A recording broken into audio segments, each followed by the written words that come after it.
So we were talking subtle energy and the atmosphere thing. It was basically like relational dynamics between energy fields, right? It's kind of lenses we look through without knowing, so things we're not aware of.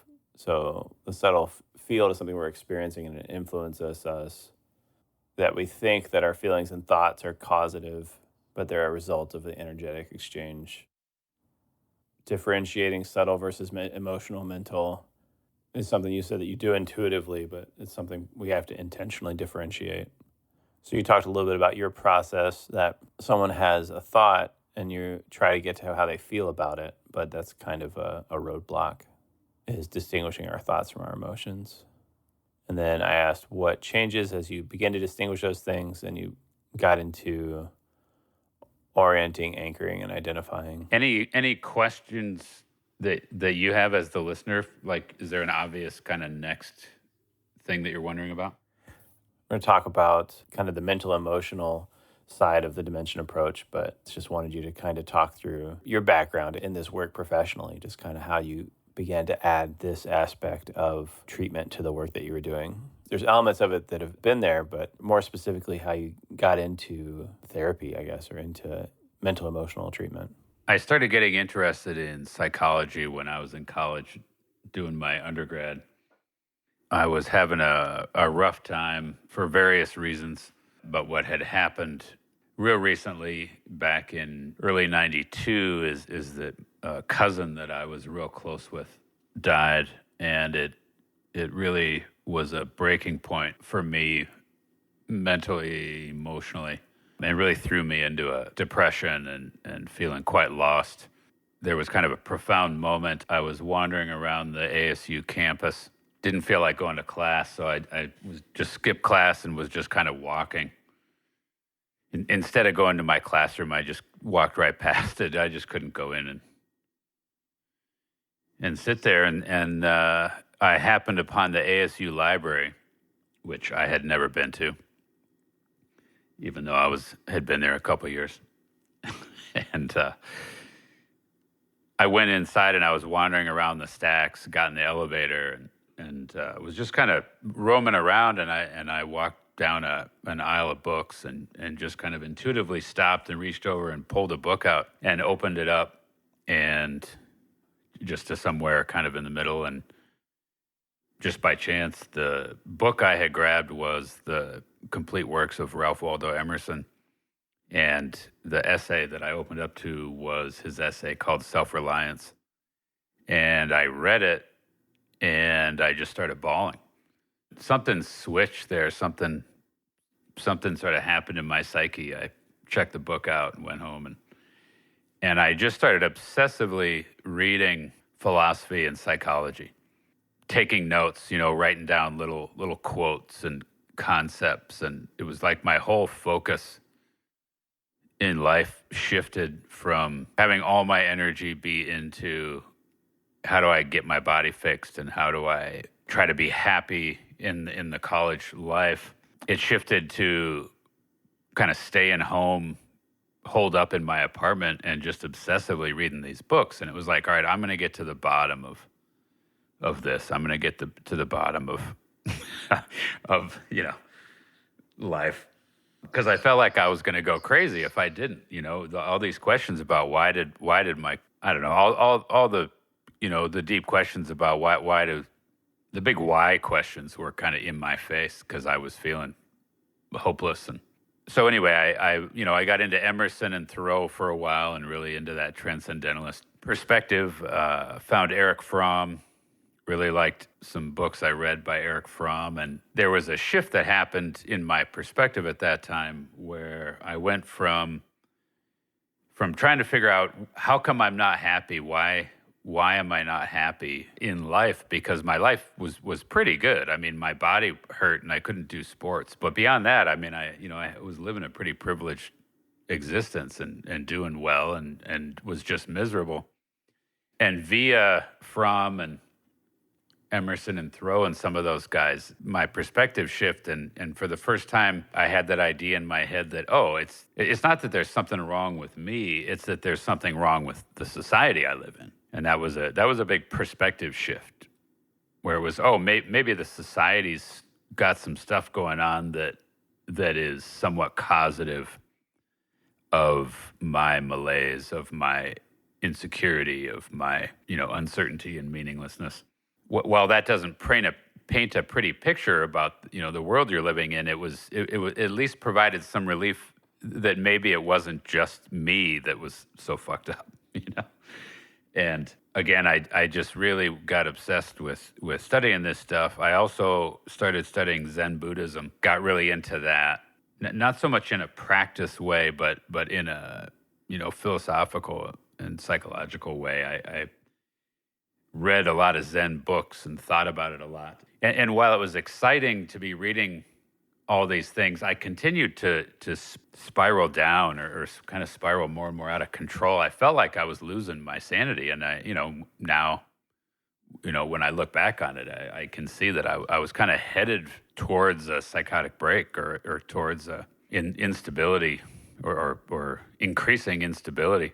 And I felt like I got to find the answer. It was as if I was going to arrive at the magical insight or secret formula or something, even though I knew conceptually that's probably not true. I was just caught in that search, in that real intellectual cognitive way. Another big perspective shift that happened, or more accurately, another big shift in my consciousness that was a real level shift. I was reading a book on Zen Buddhism, and it was actually called Psychoanalysis and Zen Buddhism.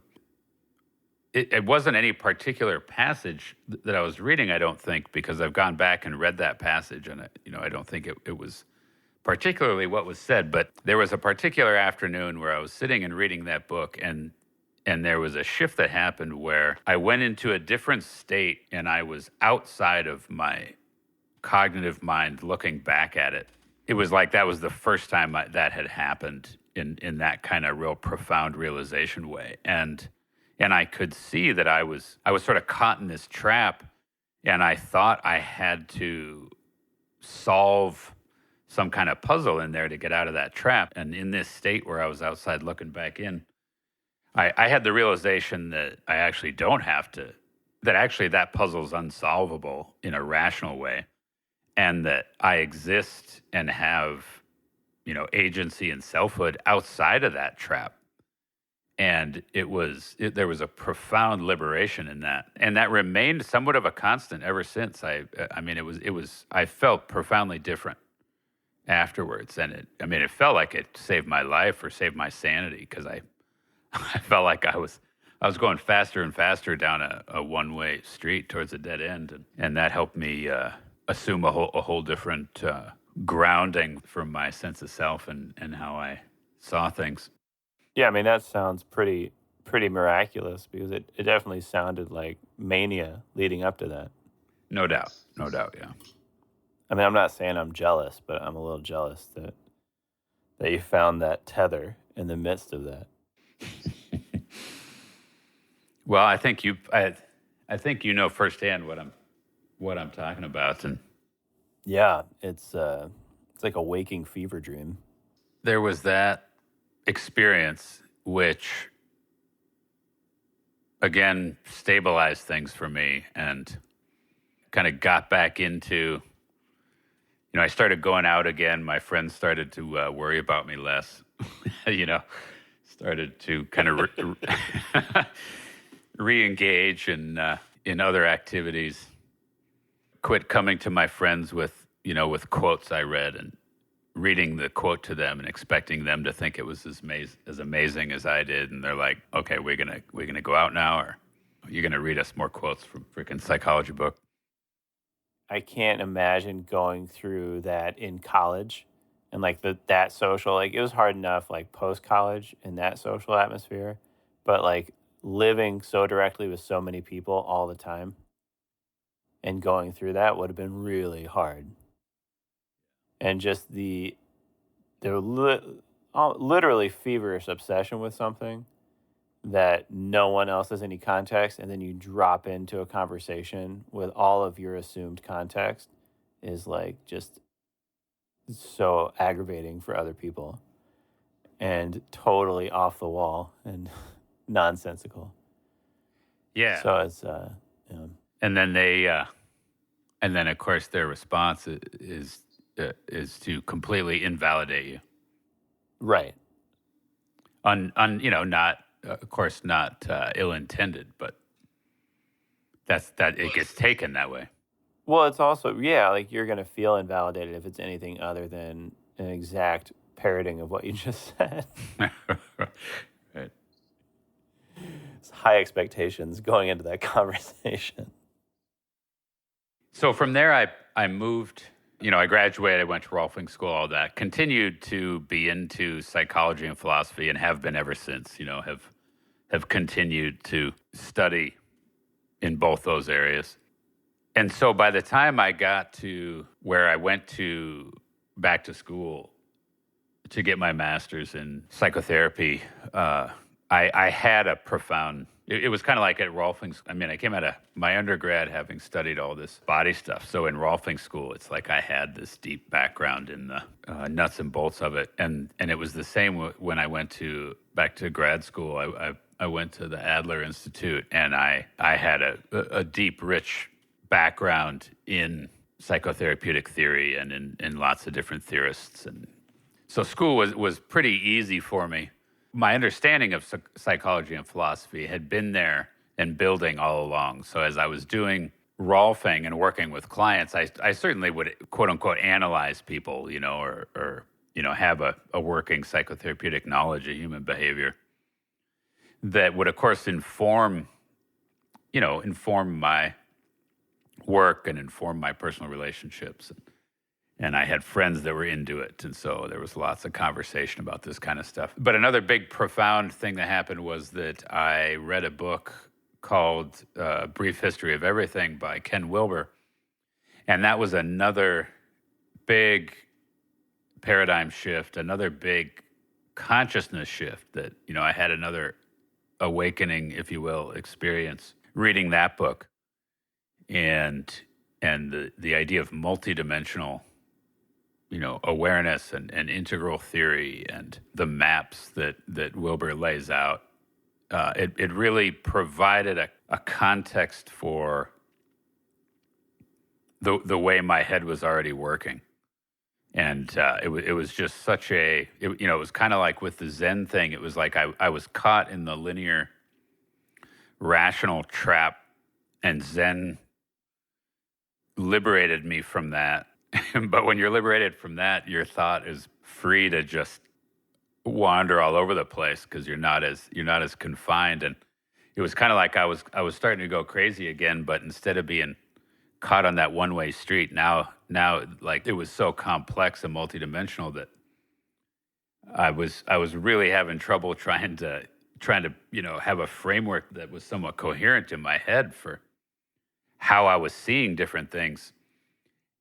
And Ken Wilber provided that in a huge way, and it was just a relief to be given that integral concept, and not only that, but then a bunch of maps that have to do with psychology and maps that have to do with philosophy. And it just really made sense to me, and I started using that idea to organize my thought and continue to do that to this day.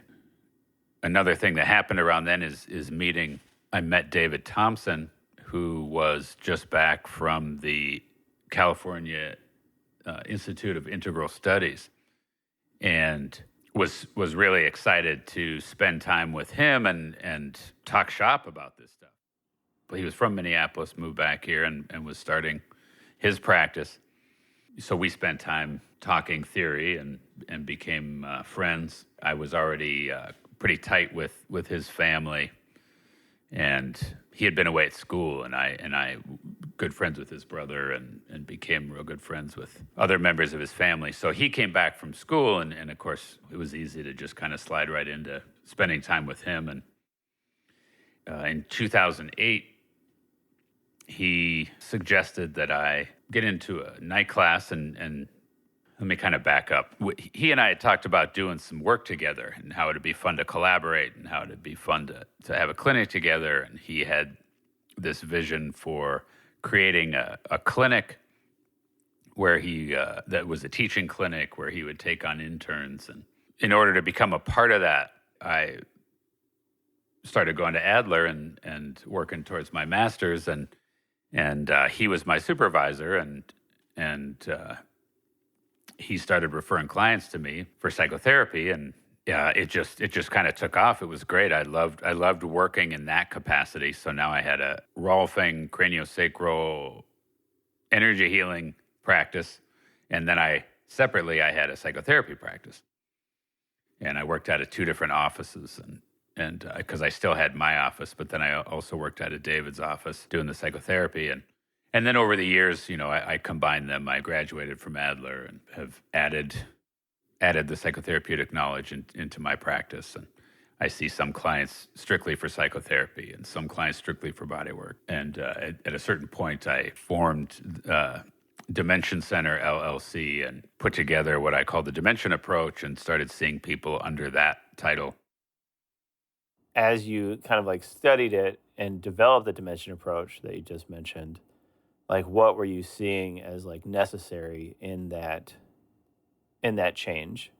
Or like as you're doing it more officially, what's the edit that you're doing?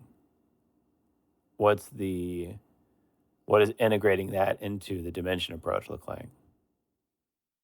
As I shifted and did more and more energy work in order to get both physical change and now subtle energetic change, I became more and more aware of the role that the mental emotional realm plays. And I became more and more aware of trauma, how mental emotional defenses are very often more the cause of subtle energetic patterns, defenses, distortions, which are then the cause of tissue tensional patterns. And in addition to the mental emotional defenses, when you start going deeper with that, you eventually come up against trauma. With trauma, you run into a roadblock as far as what techniques will work. Underlying mental emotional defenses is a wound, and a wound is different than a trauma. The way I'm using the word trauma is when there is splitting. And what's split apart is consciousness and a certain dimension of the psyche. And so when there's a split, when there's trauma, which means a split has happened, then that's that thing where time is no longer on the person's side.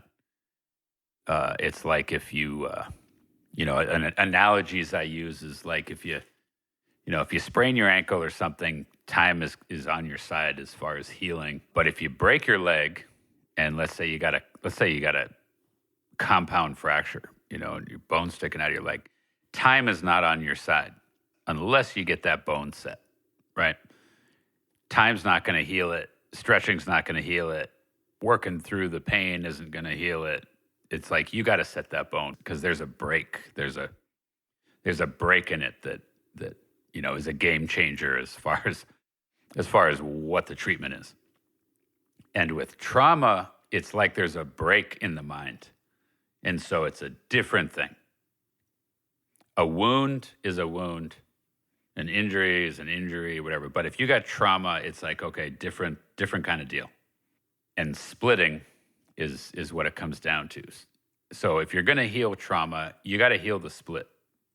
It's like if someone has any experience with psychotherapy, I think that's like a fairly relatable concept. If they don't, I think it still sounds relatable, that there's things that we just don't want to look at. Yeah, and that idea of looking at it, if trauma has happened, you can't look at it because you can't see it, because the nature of the splitting, the thing the mind does in response to something that's overwhelming is it splits it so that you no longer can see it.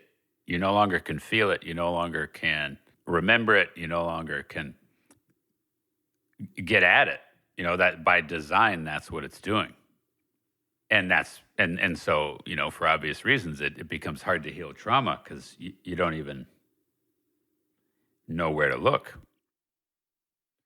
So there's psychotherapy that has to do with habitual patterns. There's psychotherapy that has to do with learned behavior. There's psychotherapy that addresses belief systems, and all that stuff's really important. But the nature of the work that I do and where my interest lies, I'm more interested in trauma work and in real deep seated, core wound stuff and trauma stuff. And to get at that kind of stuff, you're talking depth psychotherapy. You're talking psychotherapy that deals with working with trauma, working with unconscious situations. And this is another thing I tend to get on a soapbox about in the field of psychotherapy. When it, my understanding is that when it started, it was about the unconscious and working with the unconscious. And the psychoanalytic school, which was basically the first school, that's primarily what it was working with. And most people don't kind of think of it this way. It's not really said this way, but psychic energy was the model of the psychoanalytic school, was that it was about energy and the movement of repression of management of organization of psychic energy. That was the model. Freud's structural model, topographical model, economic model, they all had to do with the movement of energy. It wasn't about beliefs or thoughts or concepts or skills or any of that stuff. It was about the management of energy. I think just to your point, like the word in it, just to clarify, like the word energy is getting at this thing that you're saying is the underlying cause, and that all of these thoughts, beliefs, physical reactions are symptoms of an underlying cause. And that anytime that we give words to that underlying energy, it masks what is actually going on. So what you're saying is that like the unconscious is an energetic field without words that we have to give words to explain, but that if we're treating the words, that we're not really treating what the energy is or what the underlying cause is. I didn't mean to sidetrack you. I just wanted to, I think, clarify the word energy. That we feel energy all the time. Being overwhelmed is an energetic feeling that then we call being overwhelmed. Right. The shift from the cognitive mind as primary and the concepts, the thoughts, the language as primary to energy as primary is a big shift. Kind of the way the progression has happened in history, at least the way you hear it talked about, is that there was a shift up to language from more of a body-oriented energy, physical world experience into more of a cognitive experience. God, if there's so much, because the imaginal actually comes in between those two. We should go back to you because you were getting into the depth psychotherapy of the work that you do, and that your focus is on the unconscious. And I think sticking with that for now is good. And then we'll come back to that other stuff. One thing you said, I think we can get back to, is that you're focused on the core wound and healing the split. And healing the split is definitely a term I hear you use a lot. It's one of the first book recommendations you made to me, is a book called Healing the Split. So what if we went back to that? So in working with clients and coming up against deeper core patterns and recognizing that okay, this isn't just a pattern in their fascial tissue. It's not just a pattern in their nervous system. It's not just a pattern in their chakras. It's a pattern in their psychology. It's a pattern in their mind. And to get change on any of those levels, when it's a deep pattern, when it's a core or primary pattern in someone's system, you're not going to get their ankle or their knee or their back or whatever to change and function correctly with regard to fascial tissue and tensegrity and nervous system without getting a change in their very psychology, which obviously becomes a huge undertaking because there are psychological patterns and defenses and traumas that are at the root of the fascial pattern. People come in to see me and, and they've got a physical ailment, and they're not expecting me to start trying to break it to them that in order to get change in that, they're going to have to undergo a pretty major overhaul in their psyche. It's just obvious to me that that's how it works. That's what I had to do. And, that's just the nature of how our psyche functions. The medical industry doesn't see it that way, obviously. The medical industry is highly compartmentalized, and you don't have an integration of these different levels. Hardly at all. Certainly that understanding of all these pieces tying together is not out there. If you want to learn more about the Dimension Approach, please visit dimensionapproach.com.